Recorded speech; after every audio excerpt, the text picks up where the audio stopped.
So your question on discussion board, a researcher wants to study effects of sleep deprivation on the motor skills. 9 people volunteer.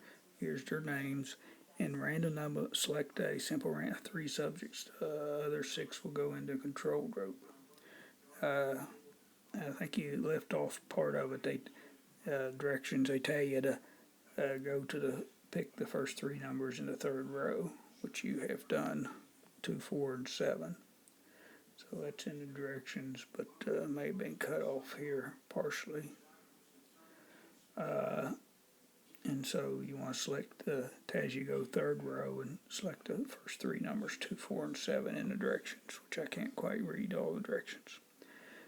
So then you just got to match those up with the names. Amanda's first, Brian's second, so you would go there. Christina third, and David's fourth, and so David's chosen. Fifth, sixth, and seventh is George, and he's chosen. So 2, 4, and 7 correspond to these people, just numbering 1 through 7, and we pick those.